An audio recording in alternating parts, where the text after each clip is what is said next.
WIFO FM in Jesup, Big Dog Country Radio, 105.5 FM. It is now time for the world-famous Butch and Bob Show, brought to you by First Southern Bank, Van's Barbecue, Murphy Builder Supply, and O'Quinn & Associates. Hi, I'm Mandy Yeomans. And I'm Raymond Brown with First Southern Bank. As your locally owned community bank, we're here to help our community grow.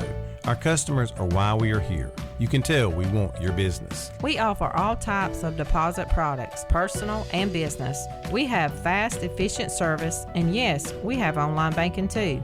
I'm sure we have an account to fit your needs. Stop by or call us at 912-588-1010 and see how First Southern Bank can help you. We're FDIC Equal Housing Lender. When it comes to barbecue, Van's Barbecue in Jesup is the place to be. A small family-owned business located at 1876 on the Savannah Highway. Van's Barbecue has lunch and dinner specials. Stop by or call to make an order. The number to call, 427-3358. Van's Barbecue's new manager is Sarah Van. Van's Barbecue offers potato salad, coleslaw, baked beans, and don't forget their delicious mac and cheese. Also, check out their shrimp plates, the best in town. Yes, when it comes to the barbecue, head to Van's Barbecue, locally owned and operated. Stop by and tell them the Big Dog sent you. Once again, the number to order, 427-3358. Since 1946, Murphy's Builder Supply has been serving the folks of Jesup, Wayne, and surrounding counties with quality products and knowledgeable service. Matter of fact, they feel they sell service first to make sure you get exactly what you need for your home improvement projects. And with each employee at Murphy's being there for 10 years or more, you know you're talking with someone with the experience to help you with building supplies, tools, paint, and all the things you need from a full-service hardware store. The best choice in home improvement is Murphy's Builder Supply, 156 Northeast Broad Street, Jesup. Are you looking for an insurance company that you can call and talk to a live person? Are you looking for an insurance company where you can walk in and talk to an agent? Are you looking for an insurance company that offers multiple companies so they can try and get you the best rate? If you said yes to any of these, then you need to call or come by O'Quinn & Associates Insurance Financial Services. We offer multiple companies so we can find the best fit for you. Give us a call at 385-1000 or stop by our office at 212 South First Street right here in Jesup. The following is an exclusive presentation of Jesup Broadcasting, the sports leader in Southeast Georgia. World famous. The world famous Butch and Bob Show. World-famous Butch and Bob Show right here on WIFO, 105.5 FM in Jesup, Big Dog Country Radio. And Bob, what a great victory last night for the Wayne County Yellow Jackets, but the bat phone is ringing, so we'll have our guest on in just a moment. South Georgia weather. Here's your WIFO forecast. Partly sunny, southwest winds 5 to 10, highs low 80s, mostly cloudy mid 60s for tonight. Tomorrow, mostly cloudy, later becoming partly sunny, slight chance of afternoon showers, low 80s. Friday, mostly cloudy, chance of showers in the morning. Then later showers likely, chance of afternoon thunderstorms, windy, high, low 80s. Georgia Chief Meteorologist John Weatherby in the Georgia 811 Weather Center. Contact 811 before you dig. And on the phone with us is Buddy Deloach. Buddy, appreciate you calling in here from Atlanta. Legislative session's halfway through. What's on the agenda this week for you? Well, it looks like we're cleaning up a lot of smaller stuff, and it's interesting because we're almost to the end of the time that the House can send bills to the Senate, and we haven't done any of the real controversial things yet this session, so I don't know what's going to happen to them. They might not make it through. One of the controversial things is legalized gambling. I see where they've got 4 different proposals. Some say they need a constitutional amendment, some say they don't. Again, it's been discussed the last 5 sessions, hasn't passed any of the 5s. Is it going to pass this time? I know it has the governor's support this time, but where do you see that gambling issue going? That thing has a lot of moving parts. I think what the governor is, my understanding, what the governor said is he's willing to let the people vote on it. Is that your understanding? I really don't know where the governor. I just know he's changed his, for the last several sessions that they were all against it, but now they say they're willing to discuss it. But I guess that's because the lieutenant governor, who was a state representative in the past, was one of the people who was pushing it several years ago. So I'm not really sure where it goes. I wouldn't mind seeing the people vote on it, and maybe that's the easiest way to go. Take it out of the lawmakers' hands, let the voters decide. My guess is that the Senate's going to send that bill to us. I don't really see a House bill getting through. I think it comes from the Senate to us, and if that's what happens, it's probably got a pretty good chance of getting through with a referendum, and I think it probably will be handled as a constitutional amendment, and that way the people would have to approve it. I got you. On the phone with us, State Representative Deloach. What are some of the other controversial issues being discussed up there this week? One of the things that has popped up is boards of election, interestingly, and those are normally local issues, but there's a Georgia Supreme Court case that has been mentioned several times in the last week that basically says private entities cannot make appointments to governmental entities like election. It doesn't say like election boards, but this had to do with the Board of Ethics in DeKalb County. So we're trying to get a solid determination now. If that applies to other boards like boards of elections, then we probably would need to have a statewide bill, and it would provide for some elected entity to make those appointments. In the past, many counties have had political parties make some of the appointments, but we're not sure you can constitutionally do that anymore in light of this ruling. So those things that have local impact really stir up a lot of controversy and a lot of passion frequently. Yeah, I'm curious, you're up in the session. Are you hearing from any of your constituents and what's on their mind? And are you proposing any legislation this year? You know, I've handled several bills for the Department of Natural Resources, and they're mainly housekeeping bills. I've handled some insurance bills that were fairly complicated that dealt with reinsurance companies when seeding carriers were in liquidation. So if that sounds pretty dull, most of my stuff has been, but it's things that have to be done. McIntosh County had an interesting request. They asked us to look at the possibility, since the state owns over 66,000 acres, that is off the tax rolls, and it's incredibly valuable land. It's not just timberland, it's beaches and riverfronts and the most valuable property they've got. So their tax digest is impacted 3 times as great as any other county in the state. They wanted to be licensed to run a bingo operation to supplement their county income, and the more we looked at it, the more sense it made. So we'll see how that process goes, but that's an interesting thing. So it seems like everybody wants to get some money from gambling these days, and I guess the lottery opened that door. So I think if it ever came to a vote on the floor of the House, a lot of these gambling bills are going to pass. I hadn't had a chance to talk to you about the mining situation in Okefenokee Refuge. I know they had a couple events last week, some public hearings. What are you hearing about that?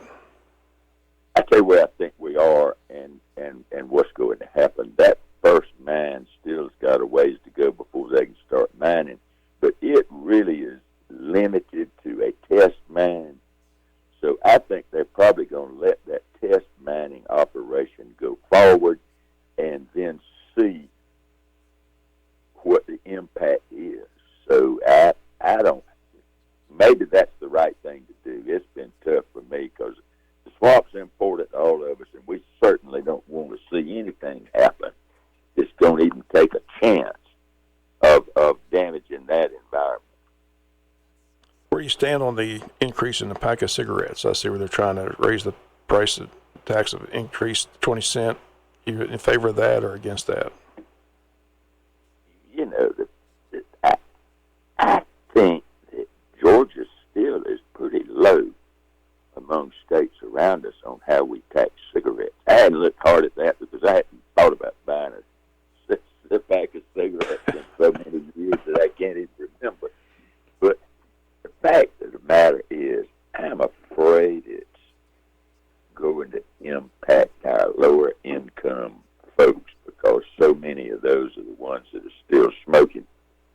And you know, we just keep beating them down, and that always bothers I'm not real red hot on that increase in cigarette tax. It's not going to make enough money to impact the state. It's just a penalty for those that smoke, and maybe that's the right thing. But when I look at who the people are buying cigarettes when I go in a convenience store, it's the same people for the greatest part that go in there, and we talk about the lottery, and they go in and buy a scratch-off lottery ticket, and I see them come back outside, and they scratch it off, and they don't win, and they drop it in the trash, and they go in and buy another one. And they don't appear to me to be the kind of people that really can afford to be spending money on scratch-off lottery tickets. I'm in favor of the Hope Scholarship. I'm in favor of the lottery, but I've never been in favor of those scratch-off tickets. That's gambling at its worst. Yeah, if you're with us, State Representative Buddy Deloach, on a crossover day is quickly approaching. When's that day, and what else is going to take place that day? Monday, and I think that's March 6th. That will be a long day. Everybody's trying to squeeze their bill in. What's going on today? People are trying to get stuff out of committees so it can get to rules.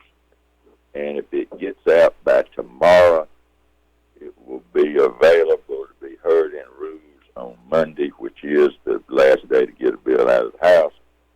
And what happens then that day is the Rules Committee will meet first thing, 9 o'clock in the morning, and they'll put on probably 20, 25 bills, and we'll work through those and go straight through lunch. And sometime early in the afternoon, the Rules Chairman will get up and announce a Rules meeting, and they'll go in and they'll produce what they call a supplemental rules calendar, and they'll put another 12 or 15 bills on, and if we get through those with a lot of debate and they move them on out, then they'll go back 2 or 3 times during the day to put additional rules on.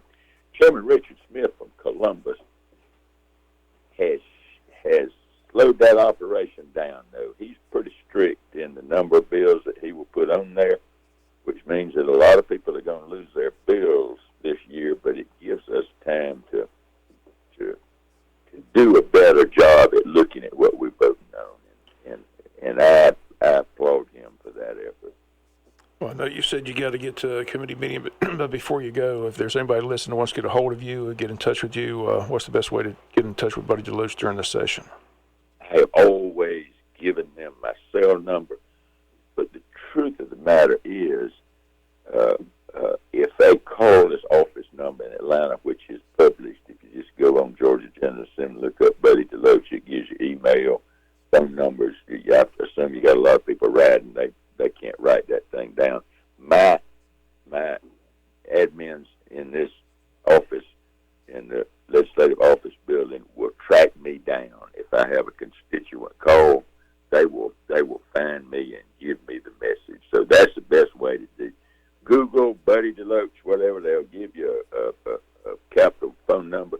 Call that number, and there's somebody that'll answer that phone that will find me and get a message to me. Okay, Buddy, appreciate you being here on the show. Again, I look forward to talking to you next Wednesday. Thank you very much. I enjoyed being with you. All right, take care, buddy. All right, State Representative Buddy Deloach, our special guest this morning on the world-famous Butch and Bob Show. Wednesdays with Buddy Deloach, and Wednesdays without Werkheiser. I wonder how old Bill's doing. We appreciate Buddy calling in this morning and informing us what's going on out there at Atlanta. We didn't hear from anybody last week because they were all involved in committee meetings, budget meetings, and things of that sort, but we've heard from each one of them this week. Meeks on Monday, Tillery on Tuesday, and Buddy Deloach today.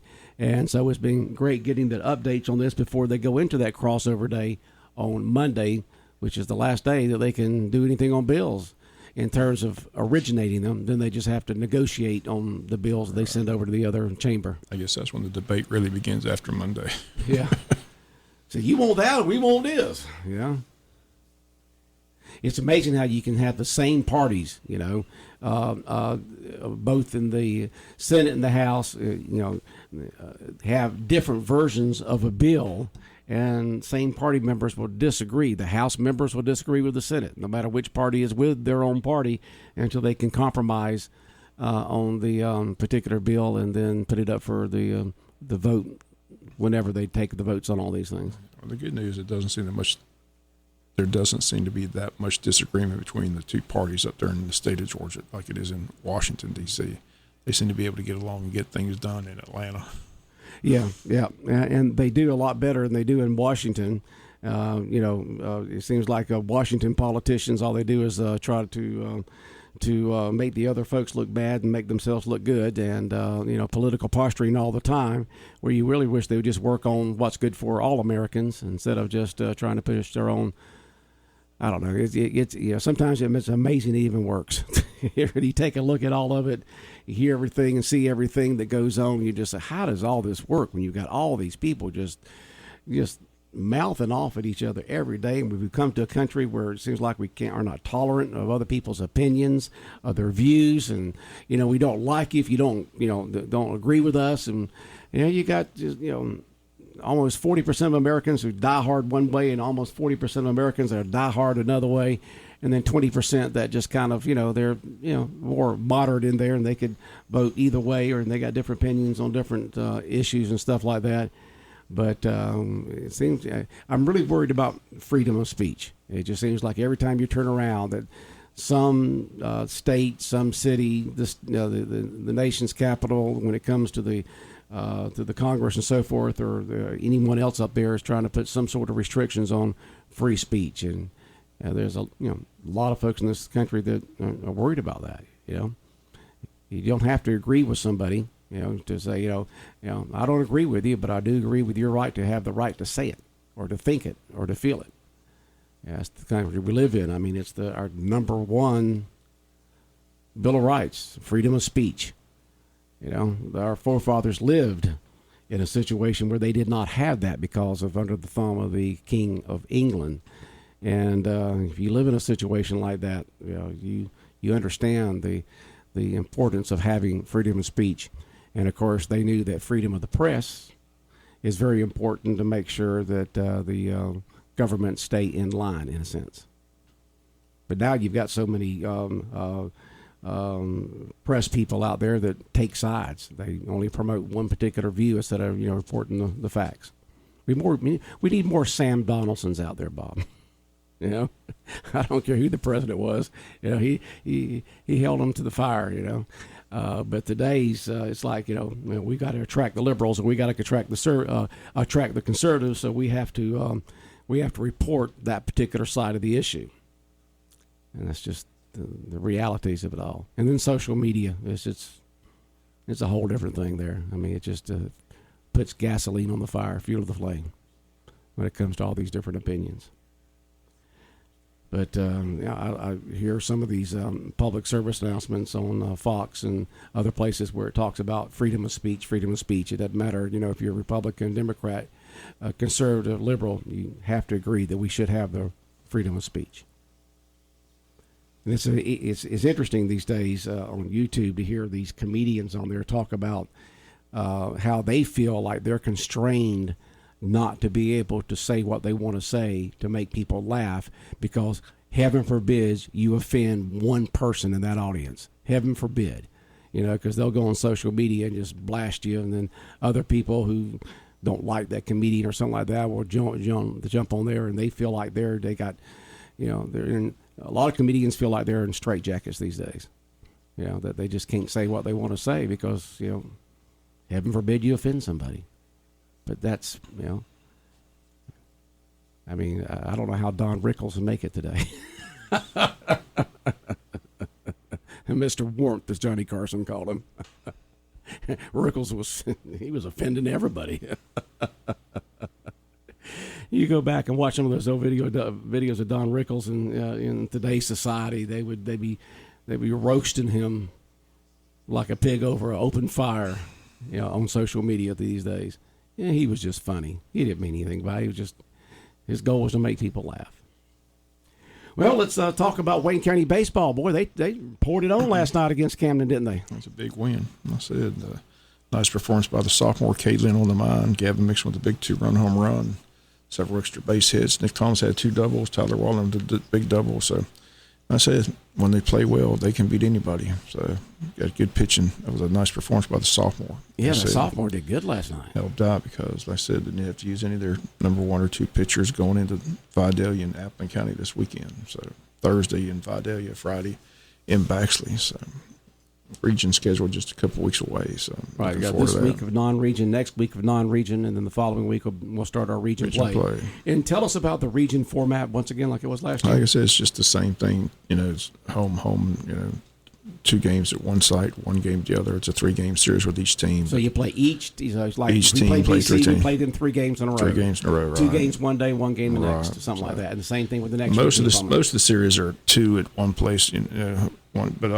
Most are like Tuesday, Thursday, Friday. But the first series, Burke, is going to be a Tuesday, Friday. Tuesday is going to be at Burke, and Friday is going to be a doubleheader here at Wayne County. So with that long trip between us and Waynesboro, and Burke's going to come here and just play the doubleheader on Friday instead of having to go back and forth. So yeah, so 2 games, one place, 1 game the other. Thinking of Burke County, didn't I see their bus yesterday at the tennis courts? Yeah, Wayne County played Burke in tennis. I heard say something about that. Yeah. Riding by there, coming back to the radio station, getting ready to run the board here for the Wayne County baseball game, and looked over there and saw a bunch of folks out there at the tennis courts and saw a bus there with Burke County on it. Yeah, Wayne County victorious over Burke. Girls won 5-love, boys won 4-1. So it's a good day for the tennis teams against Burke at home. Okay, and is registration filled up yet for the Winter Blues Golf Tournament at Pine Forest Country Club? I said there's a few spots left, so if you want to get your team in, you better get it in today or tomorrow. 427-6505. It's going to be a fun event, 27-hole one-day event. Tees off at 8:30 in the morning, but they're going to have a lunch provided during the break, so not sure how it's going to go, but it's 9 holes best ball, 9 holes scramble, 9 holes alternating shot, which will be real interesting with 3 people. So yeah, alternating shot will be interesting on that Saturday. But looking forward to it. Should be a fun event. Good event for the Pine Forest Men's Golf Association. You playing in it this year? I'm playing in it. Okay. Got my team yesterday. Yeah, because we don't have no Wayne County baseball game on Saturday. We do Thursday and we do Friday, but not Saturday. Me and my buddy Joe Roddy going to team up with Coach Eccles, so that's our team. So right. We're looking forward to it. Should be a lot of fun. Should be. Winter Blues Golf Tournament, and the weather forecast is going to be pretty nice too. Well, it's looking really good for Saturday. Maybe a little cloudy first thing in the morning, but lots of sunshine on Saturday. Temperatures in the 70s, so so much for somebody that's talking about this might be one of the most mildest winters we've ever had. I mean, it's just been nice every day. The cold weather came this year at Christmas time. Remember, right. We had all those days way below in the 20s and below. We always get that cold snap before Easter, though, so I'm sure it's we'll still get something coming. in March. So. We usually get it right in March sometime because, March is one of those, is the month where he comes in like a lion and goes out like a lamb. So because you've got the cold moving out and the warm moving in, that's the reason why March can have that unpredictable weather in March. So we'll see. We'll get cold again. You always need it, too, to kill those bugs. So, it kills them. They just go in hibernation. And I walked my dog a couple of days ago, and, man, I had more mosquito welts around my ankles and my elbows. Thinking about putting on a bug spray or anything because I haven't had to. But my word, next time I walk them out there through the woods, I'm going to have some bug spray. I ain't even thinking about putting my long workout outfit on. I might sweat to death at least, but the mosquitoes won't be able to get to me because, man, it was rough. But I don't know where they go when it gets cool. They just go into hibernation, and once it warms up a little bit, here they come. I'm enjoying this weather. Like I said, I don't like the cold weather, so I'm kind of enjoying this mild winter. It's kind of nice, especially at the ballpark. Like I said, the temperature has been nice. I haven't really had, even in Atlanta. I mean, it was about, it wasn't real good. It was in the 50s, right? Overcast, but normally you freeze to death in that trip. So haven't been that cold at the ballpark yet. So that's good news. Well, if I could live where it would be like low 70s during the day and get down to the mid to upper 40s at night, I'd be just happy as I don't know what. But that doesn't happen. Like this weekend's going to be similar to that. I mean, Saturday's going to be high of 76 and high Sunday of 74, and then Monday 77, but getting back up into the 80s on Tuesday. But we will have some sort of front come through sometime in March, bringing us, colder weather. I'm sure it's coming. Like I said, usually right before Easter sometime. So we'll see. But that's March. But of course, this month March is coming in like, well, it's supposed to be very windy on Friday. We're not about just about a 30% chance of showers, 40% Friday night as that cold front comes through. So it's going to feel like, coming in like a lion, going out like a lamb for March with the weather, because it's going to be very windy on Friday night. I've lost my voice this morning. I think it's the pollen in the air. Yeah, I had that. I think it's the pollen. I had that last week. So. Lord have mercy. I first started talking this morning at 6 o'clock on the radio, and I couldn't hardly talk. Yeah, and but I think it's all that pollen out there. My dark blue truck out there is covered with yellow. I mean, it's just covered with pollen on there. So I think it's that, because I feel like I feel it in my throat and my eyes. And so that pollen out there is kind of bad. All right, what else is going on, Bob? Anything at all? Because we got a few more minutes here. I'm addicted to the Murdaugh, the closing arguments stuff for today, so looking forward to that. So, they are going to do the closing arguments today? I thought they were doing their field trip today. That's right. They might have the field. They're going to the field trip out to the kennels. I forgot about the field trip. I thought they did that yesterday. But they're going to the field. They're going out there, and they'll have the closing arguments. And it's interesting with him on the stand like that. I mean, that bulldog of a prosecutor, man, just, I mean, he made him admit to God knows how many lies. And of course he said, yeah, I lied. I left or lied right forward, backwards, and up and down, and everything about everything. But I'm not lying about killing my son and wife. That's the question. He lied and stole everybody's money, but the question is, did he kill his wife and son? So that's what the jury has to determine. So that's a whole different thing about spending money than killing your wife and son. It's been interesting. It's been interesting to watch. Like I said, it's been addictive. So yeah, it has been addictive. So I'm looking forward to the closing arguments and see what the jury determines to do. So that just shows that money doesn't buy happiness. That's for sure. That man had millions of dollars, and look at the situation. Well, he got hooked on those painkillers and stuff like that. I mean, I don't see how you can take $30,000 worth of pills a week. I mean, how? And how many pills is that? I have no idea. And how do you even walk or talk? Here's some bad shape. There's a lot of folks out there who can take one prescription pain pill and they'd feel loopy. Imagine taking. I mean, it just amazed me. It just absolutely amazed me. That Murdaugh family's been his great grandfather started the firm, or grandfather or something like that, and just been a very, very powerful law firm down there in the Low Country. And boy, it's all falling apart. Now his other son got on the stand and defended his dad, Buster. Didn't understand the expiration date on the reward money. He couldn't answer that question. He kind of got flustered with that question. When they sent out after the murders, the family put out a reward for information leading to who killed the two people, but they put an expiration date on the reward. I don't know anything about that. They asked the son about why there was an expiration. He didn't have the answer for that. So he looked at his dad like, what is that all about? Yeah, it's been interesting to watch. But, like I said, but I forgot about the field trip. They did grant the defense request to go out there for the jury to look at this. That's always interesting when they go look at the scene. It's field trip time. Going out to the kennels. It's been interesting, but I've been addicted to it. I've been watching it 24/7. So it's been a very interesting trial.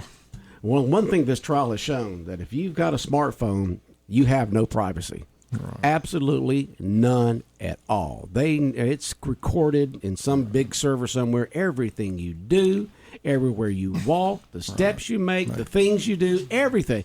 I mean, they didn't need a tracker on him because he had that smartphone. So if you got a smartphone, like I do and like you do, you have no privacy. Yeah. That's the thing that sticks out of my mind. Why did he lie about being there? Yeah, but him as a prosecutor. He is a prosecutor along with a defense attorney. As a prosecutor and stuff like that, he knew that's what I can't cell phone records would show. That's what I can't wrap my head around. But he said that because he was on all those pain pills, he wasn't thinking straight. That he was feeling paranoid and and all that kind of stuff. You're either there or you're not there. Like I said, he should have known. They know they're going to be there because the phone tells him they're there, but he lied, said he wasn't there. So I know. When you know good well, if you got a smartphone, they know exactly where you are. As I tell everybody, the defense only needs one person to think it's reasonable doubt. So we'll see how it plays out. So, but it's been interesting to watch. I say it's mesmerizing TV, real life drama.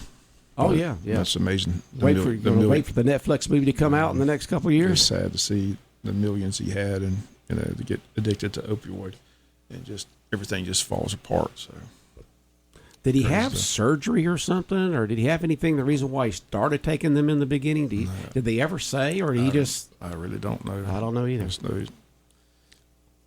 I just know the prosecutor just beat it like it did. Like I said, oh yeah, I agree with that. Once he admitted the lying and stealing people's money, move on. I mean, but the prosecutor just went on. He wanted to show a on. pattern of lying. That's the reason why he committed those murders, is because he dug in hole so deep. I think he might have lost the jury at that point, though. I said he just beat a dead horse. He just kept beating it together. And there's a lot of defense attorneys out there, stuff like that have been interviewed and said that it was Murdaugh and his defense staff. They benefited from him being on the stand because of the way that he was prosecuted. Answer and move on. He said it over and over again. I admit to lying. I admit to stealing everybody's money, but I didn't kill my wife and son. So, and the prosecutor said, "Did you rehearse that?" He said, "No, I haven't rehearsed it because you keep asking the same questions over and over. So I keep answering the same way." He asked it too many questions, too many times, just over and over and over. It's crazy. But they said he was doing that to show that a pattern of just lying to anybody and everybody about everything. And somebody dug himself. Somebody said he took the pain pills because he had a knee injury from playing football. Okay, had a knee injury from playing football. Yeah, appreciate that. So thank you so much for texting that in. That's when he started taking the pain pills. Yeah. Well, we know people around here that's happened to. So you got to be very careful when you start on pain pills when something, when the prescription runs out, just stop. But I still don't see how you take $30,000 a week. Not pills, but they must be very expensive pills in the black market or something. Holy moly. That's an expensive. That is an expensive habit. I don't even see how you operate. Walk, talk, think, function. Crazy. Maybe your body builds a tolerance up to it. I don't know. All right, Bob, we're about out of time. Anything else in your mind this morning? Just looking forward to that game Thursday in Vidalia. I said I'd be defending state champions. They're defending Double-A champs, aren't they? Yeah. So and then Appling, they moved up to the top ranking in whatever they're in. Appling's got an excellent baseball team. They got a good team. Hopefully we can get revenge Friday night. Should be fun. Yeah. So exciting Wayne County baseball. Big winners last night over Camden County, and they play again tomorrow night in Vidalia. Yep. All right, Bob, have a good day. All right, the world-famous Butch and Bob Show right here on WIFO 105.5 FM in Jesup, brought to you by First Southern Bank, Van's Barbecue, Murphy Builder Supply, and by O'Quinn & Associates.